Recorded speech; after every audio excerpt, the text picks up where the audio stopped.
मेरा नाम मदन है और मैं सीआईडी के फॉरेंसिक डिपार्टमेंट में रह चुका हूँ। मेरा ये केस काफ़ी साल पुराना है, लेकिन आज भी नए जैसा लगता है। मेरी पोस्टिंग कुछ खास समय के लिए नॉर्थ ईस्ट में हुई थी। मुझे कुछ बताया नहीं गया था कि मेरी पोस्टिंग वहाँ पर क्यों की गई है, लेकिन ये सब अचानक हो गया था। मैंने अपने सीनियर्स को पूछने की कोशिश की थी कि आखिर मेरी पोस्टिंग वहाँ पर क्यों की गई है, लेकिन किसी को पता नहीं था, क्योंकि मैं यहाँ पर बहुत ही अच्छी तरह से काम कर रहा था। दिल्ली के मेन ऑफिस में मेरा काम बहुत ही अच्छा था और सब मेरी तारीफ किया करते। मैं ऐसे ऐसे केस सुलझा लेता जिसके बारे में किसी को पता नहीं होता। मैं खास तौर पर आर्कियोलॉजिकल सर्वे ऑफ इंडिया उनके साथ काम करता था। मैं कई बार उनकी भी मदद किया करता। मेरी रुचि वैसे भी इतिहास में ज़्यादा थी। मेरे मार्क्स भी इतिहास में बहुत ही अच्छे आ चुके थे।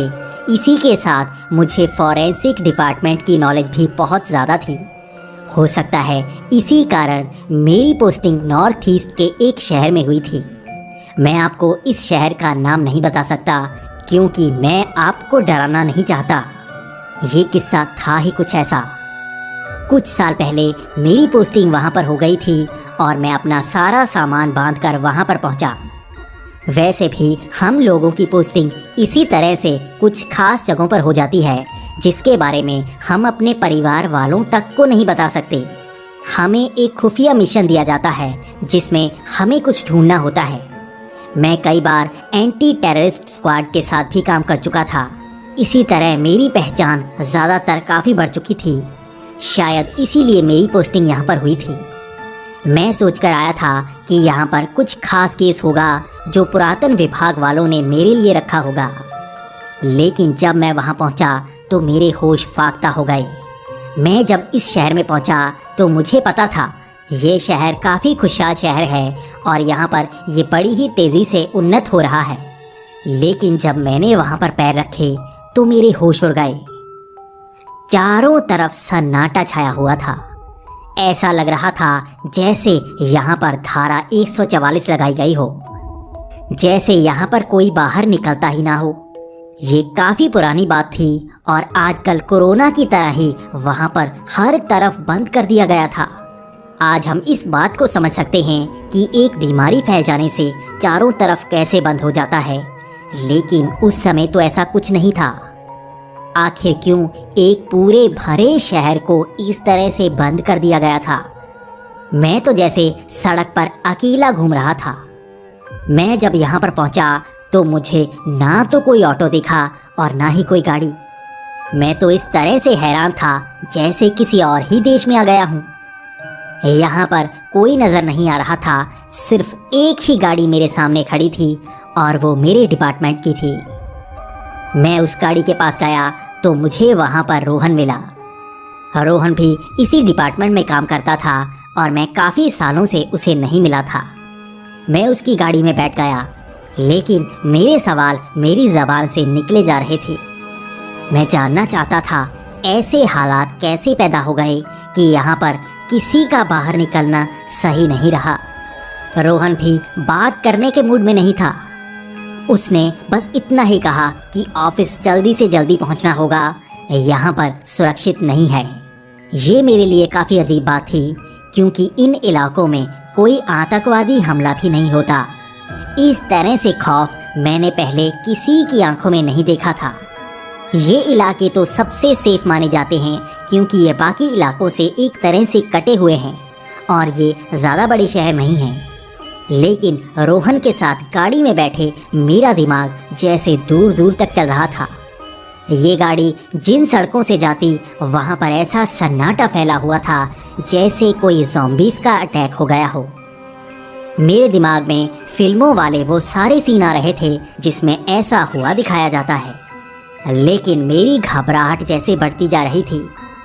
मेरी ज़बान से लफ्ज़ निकले जा रहे थे और मैं बार बार पूछता जा रहा था कि आखिर यहाँ पर हुआ क्या है, लेकिन रोहन के शब्द हर बार वही होते कि ऑफिस पहुंचकर तुम्हें सब पता लग जाएगा।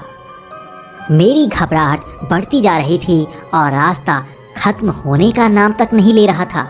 इसी तरह समय निकल गया और मैं ऑफिस में पहुंच गया। जब मैं उस कमरे के अंदर गया तो मुझे 5 से 7 आदमी मिले। ये सब अलग अलग डिपार्टमेंट के थे।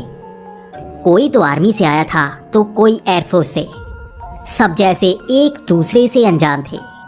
किसी को पता नहीं था कि वो यहाँ पर क्या कर रहे हैं। तब मेरे समझ में आया कि इन सब को भी कुछ नहीं पता। वो सब भी मेरी तरह यहाँ पर बुलाए गए हैं। लेकिन इन सब को इस तरह देखकर मेरा दिमाग चलता जा रहा था। तभी वहाँ पर हमारे हेड की एंट्री होती है। उन्हें इस डिपार्टमेंट का हेड बनाया गया था और वो सीधा कमरे में आए और अपने शब्द बोलने लगे। उन्होंने बस इतना ही कहा कि मेरा नाम जानना तुम्हारे लिए ज़रूरी नहीं है, लेकिन तुम्हारा ये जानना बहुत ही ज़रूरी है कि यहाँ पर हुआ क्या है। आते वक्त तुम सब ने देखा होगा कि रास्ते किस तरह से सुनसान पड़े हैं। रास्ते पर कोई आदमी क्यों नहीं है, इसका जवाब तुम्हें बाद में मिल जाएगा, लेकिन तुम्हारा पहले जानना ये बहुत ही ज़रूरी है कि यहाँ पर हो क्या चुका है जिस कारण ऐसे हालात हुए हैं। तुम्हें सड़कों पर जाकर ये देखना होगा कि यहाँ पर ये क्या हुआ है। कहा जाता है यहाँ पर कई लाशें मिली हैं और तुम्हें ये जानना होगा कि ये लाशें कैसे मिली हैं, आखिर उन्हें किसने मारा, आखिर यहाँ पर क्या हुआ। तुम सब अलग अलग डिपार्टमेंट से हो और तुम्हें इसी की पूछताछ करनी है। तुम्हें पता करना है कि यहाँ पर हुआ क्या है और यहाँ पर पुरातन विभाग वाले भी तुम्हें वहाँ पर ले जाएंगे जहाँ से ये सब शुरू हुआ। तो काम पर लग जाओ और जल्दी से निकलो, हमारे पास समय नहीं है। हमारे हेड ने बस इतने ही शब्द कहे और वो अपनी तरफ निकल पड़ा। हम उसके साथ नहीं जाने वाले थे। हम 7 लोग अलग ही जाने वाले थे और हम एक ही गाड़ी में बैठे उस स्थान की तरफ निकले जहाँ से ये सब शुरू हुआ था। मुझे अब ये तो पता लग गया था कि यहाँ पर कई लोग मरे हैं और ये किसी बीमारी का काम हो सकता है। हो सकता है कोई जानवर वहाँ से निकला हो जिसने लोगों को मारा हो, लेकिन मुझे मेरे सवालों का जवाब वहाँ पर पहुँचकर ही मिलने वाला था। हम जैसे ही आधी रास्ते पर पहुँचे तो वहाँ पर सड़क खत्म हो गई थी। वहाँ पर सड़क जैसे उखाड़ी गई थी। ये सारी सड़क ही जैसे टूटी फूटी थी, जैसे जेसीबी मशीन से इस सड़क को तोड़ा गया हो। इन सवालों का जवाब शायद आगे मिलने वाला था। हमें अब गाड़ी यहीं पर रोकनी थी और आगे चलकर जाना था। हमने अपनी गाड़ी वहीं पर खड़ी कर दी। हम 7 गाड़ी से निकलकर चलकर उस तरफ जा रहे थे। हमारे पास मैप था, हमें पता था वहाँ जाना है। ये जंगल के बीच का हिस्सा था जो शहर के पास ही लगता था। लेकिन हमारे कदम जैसे आगे बढ़ते जा रहे थे, हमारी घबराहट भी बढ़ती जा रही थी। लेकिन हमारी घबराहट तब ज़्यादा बढ़ गई जब हमें आगे दिखना शुरू हुआ। उस सड़क को इसलिए तोड़ा गया था क्योंकि सड़क के आसपास पेड़ों पर इस तरह से लाशें लटकी हुई थी कि हमारे होश उड़ रहे थे। ये कई लोगों की लाशें थी जो इन पेड़ों पर लटक रही थी, लेकिन ये किसी फंदे से नहीं लटक रही थी, ये बेलों और जड़ों से लटक रही थी। कई पेड़ों की जड़ें निकलकर पेड़ों के ऊपर आई हुई थी जिनसे वो लोग लटक रहे थे, और वहीं पर कई बेलें थीं जिनसे उन लोगों के गलों पर बांधा गया था और उन्हें लटकाया गया था। लेकिन ये सारे लोग जैसे सफ़ेद पड़ गए थे, उनमें खून का एक भी कतरा नज़र नहीं आ रहा था। ये काफ़ी अजीब से चेहरे थे, जैसे काले फिर गए हों। ये चेहरे ऐसे काले फिर गए थे जैसे फिल्मों में दिखाए जाते हैं जब कोई बहुत ही भयानक शैतान सामने आता है। लेकिन हमारे सवालों का जवाब हमें उस जंगल के बीच में ही मिलना था। हम इन लाशों को छोड़कर आगे बढ़ते जा रहे थे। हम 7 के चेहरे उड़े हुए थे, क्योंकि अगर ये किसी और चीज़ का काम है तो हम भी तो उसी तरफ जा रहे हैं। हमें अब ख्याल आ रहा था क्यों हमारा हेड हमारे साथ नहीं आया था। ऐसे माहौल को देखना जानने के बाद बहुत ही डरावना होता है। अगर हमें पहले ही पता हो कि आगे हमें क्या दिखने वाला है तो हमारे होश पहले ही उड़ जाते हैं और हमें हिम्मत जुटाने में बहुत मुश्किल होती है। लेकिन हमें पहले कुछ पता नहीं था और अब हम अधर में आ गए थे। या तो हमें आगे जाना था या पीछे। लेकिन हम प्रोफेशनली ट्रेंड आदमी हैं।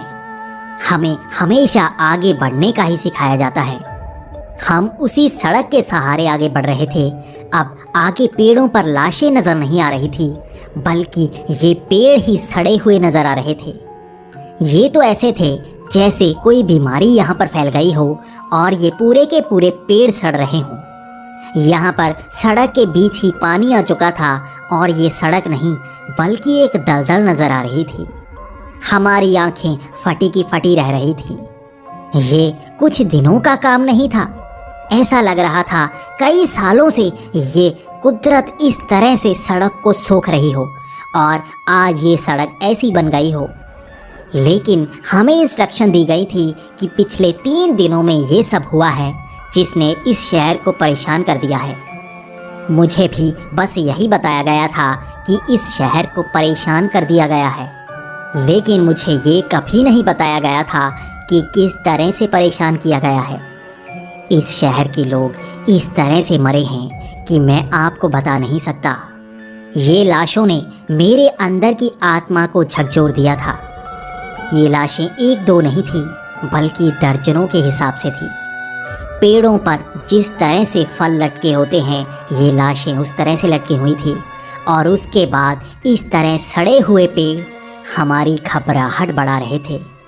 हमें इस तरह के बुरे बुरे ख्याल आ रहे थे कि कहीं यहाँ से कोई बीमारी तो नहीं निकली, कहीं पुरातन विभाग वालों ने पुरानी किसी ऐसी चीज़ को तो नहीं खोल लिया जिसे खोलना नहीं चाहिए था। आखिर सच क्या है वो तो हमें आगे जाने पर ही पता चलता और हम इसी तरह से आगे बढ़ते जा रहे थे। इस पानी में पैर रखते हुए हमें छप छप की आवाज़ आ रही थी, लेकिन ये पानी की आवाज़ हमारे दिलों को चीर रही थी। हम यहीं से आगे बढ़ रहे थे और ये पानी काला नज़र आ रहा था। हमें ये डर था कि कहीं इस पानी से हमें भी वो बीमारी ना लग जाए। आगे कुछ मीटर बढ़ने के बाद हमारी आंखें फाख्ता हो रही थी। यहाँ पर हम सबको अजीब से भ्रम होने लगे थे। सबसे पहला भ्रम तो मुझे हुआ। मुझे सामने अपना शहर नज़र आया, मुझे अपने घर की गली नज़र आई और मैं ये देखकर हैरान रह गया। ये किस तरह हो सकता है?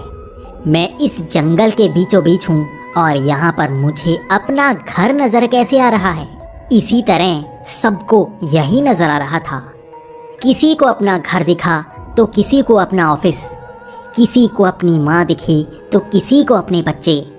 सब ने यही बताया कि उन सबको जैसे भ्रम हो रहा है, लेकिन ये भ्रम काफ़ी बढ़ते जा रहे थे।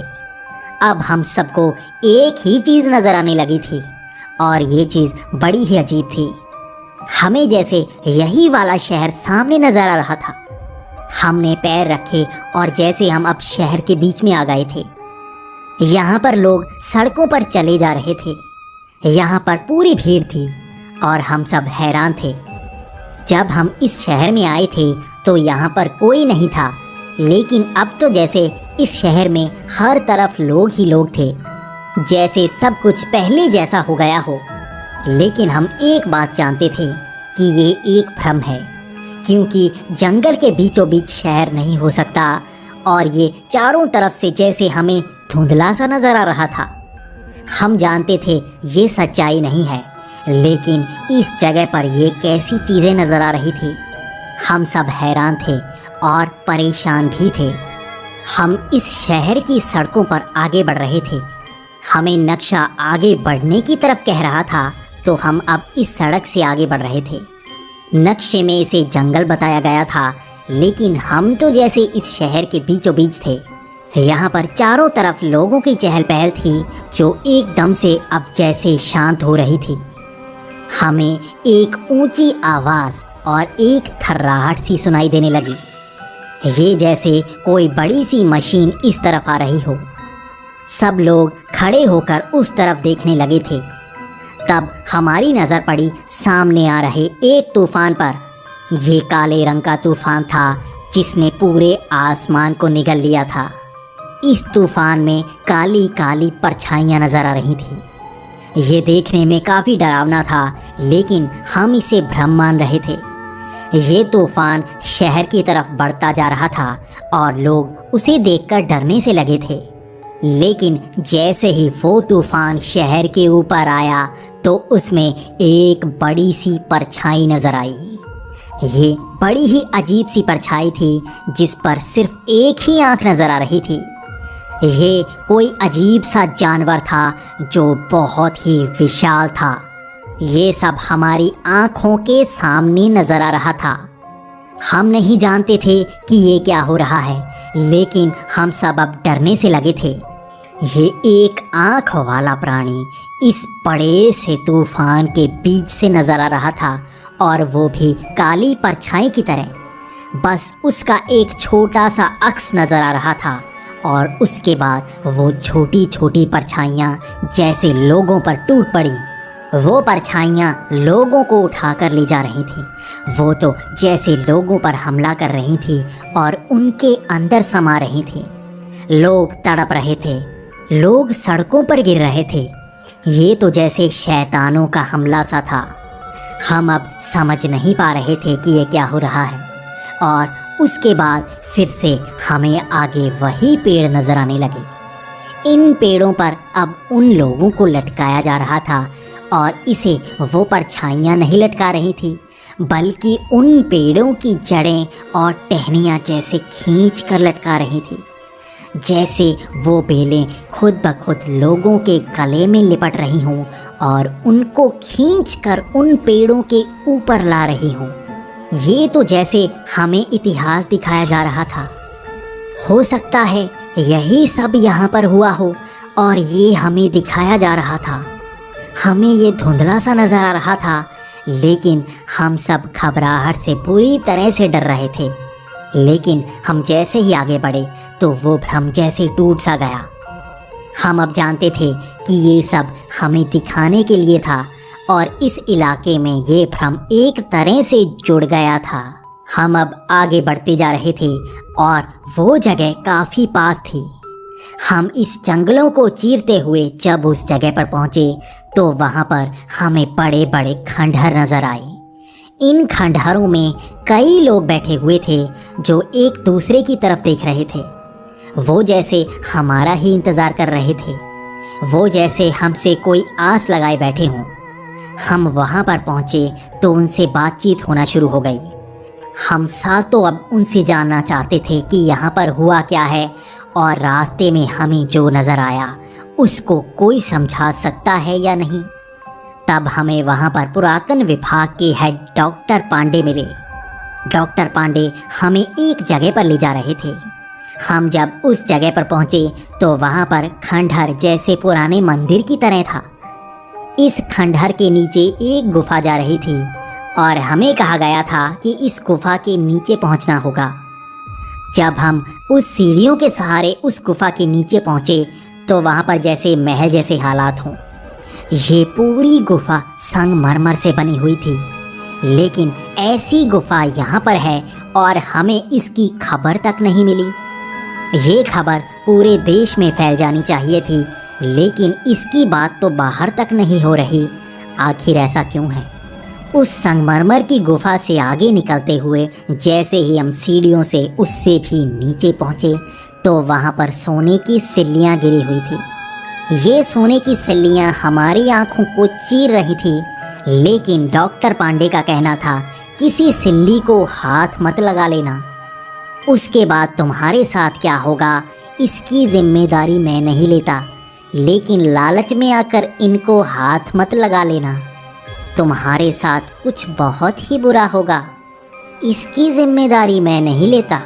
डॉक्टर पांडे की ये डरावनी सी बातें हमें और भी डरा रही थी, लेकिन हमें अंदर जाकर देखना था कि यहाँ पर क्या है। हम जैसे ही उन सोने की सिल्लियों से आगे निकलते हुए एक और सीढ़ियाँ उतरकर उससे भी नीचे गए तो हमारे होश फाख्ता हो गए। ये एक प्राचीन मंदिर था, लेकिन मुझे ये हिंदू मंदिर नज़र नहीं आ रहा था। ये किस तरह का मंदिर था जो भारत के ही अंदर था, लेकिन मुझे इसकी जानकारी नहीं। ये किसी हिंदू देवी या देवता का मंदिर नहीं था, तो ये मंदिर किसका था? ये सवाल मुझे चीरे जा रहे थे। ये बड़ी ही अजीब सी मूर्ति थी जिसके पास जाने पर मुझे बहुत ज़्यादा डर लगने लगा। ये मूर्ति एक आँख वाले किसी प्राणी की थी। उसके सर पर मुकुट धारण किया गया था और उसकी कई बाजुएं थीं, लेकिन उसकी एक आँख मुझे याद दिला रही थी कि हमें रास्ते में क्या नज़र आया है। ये वही हो सकता है। ये वैसा ही नज़र आ रहा था।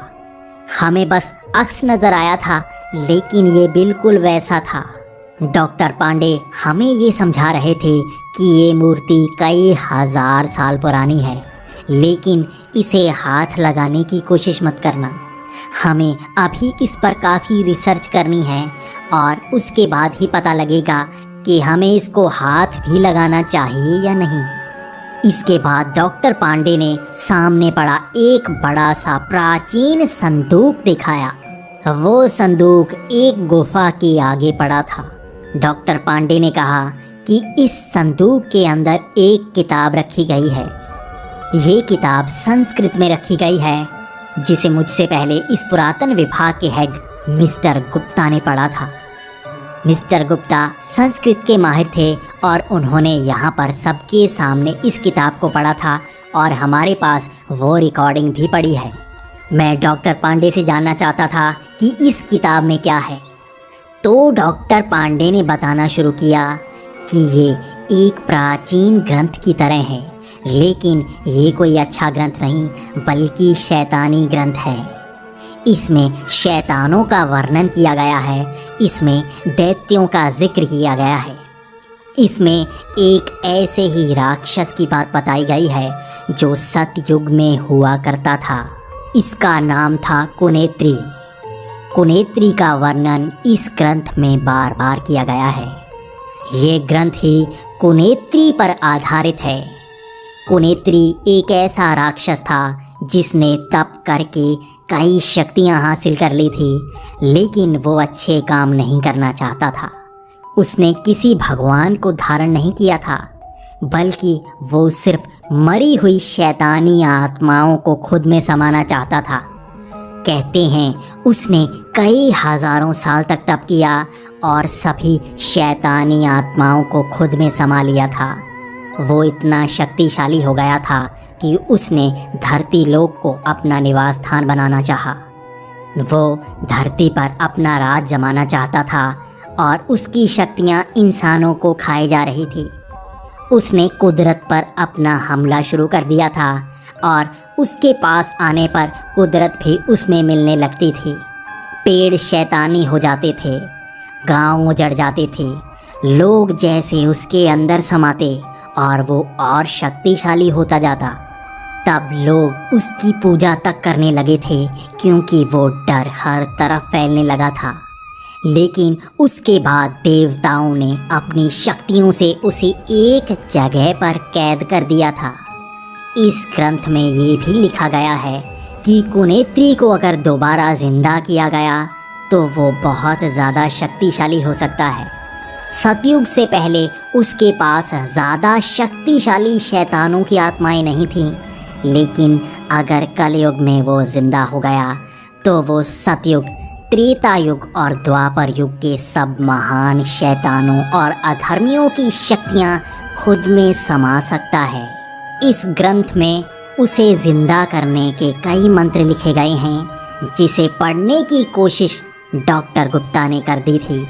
उसके बाद इस शहर में अजीब अजीब घटनाएं शुरू हो गईं, लेकिन डॉक्टर गुप्ता ने इसे पूरा नहीं पढ़ा और इसे आधे में ही छोड़ दिया।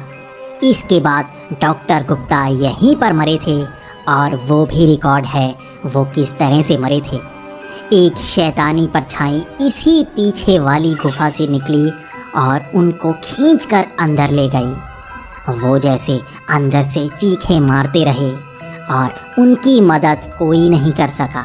उसके बाद ये शैतानी आत्मा इस पूरे शहर को निगल गई। यहाँ पर कुदरत का बहुत ही कहर होने लगा और इसे पूरी दुनिया से छिपाया गया।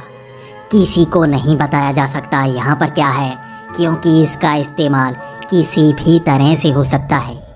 हमें भी अब इस जगह को बंद करना होगा और आप सब भी इन रिपोर्ट्स को वापस ले जाएं और वापस सबमिट कर दें। ये केस बहुत ही खुफिया है। इसके बाद हम सब उससे बाहर आ गए। हम अब एक एक सीढ़ियों को अच्छी तरह से बंद कर रहे थे। हम उन सीढ़ियों को पूरी तरह से ब्लॉक करना चाहते थे और गलती से भी कोई उस सोने की सिल्ली को उठाता नहीं, बल्कि उससे बचता हुआ जाता।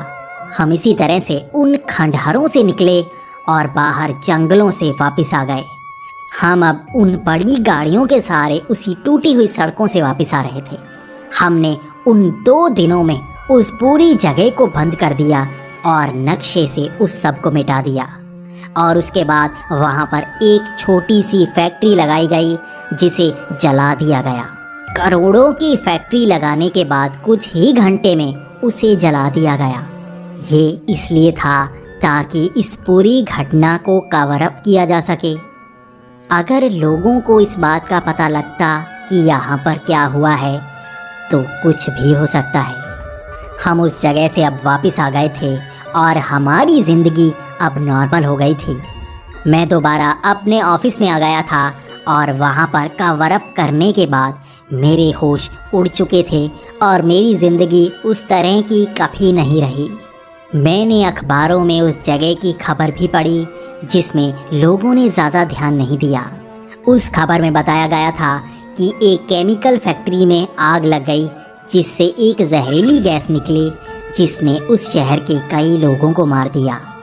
वो जहर वहाँ पर फैल गया, इसलिए लोगों को वहाँ से इवैक्यूएट करवाना पड़ा और उसे कई अलग अलग शहरों में भेजा। आप इस खबर को ज़्यादा ढूंढ नहीं पाएंगे क्योंकि ये बहुत ही डरावनी घटना थी जिसे एक तरह से छिपा दिया गया। लेकिन मेरे मन में एक ख्याल आता ही रहता है कि क्या हो अगर वहाँ पर सच में वो दोबारा हो जाए और कोई बेवकूफ़ उस ग्रंथ को अपने साथ ले ले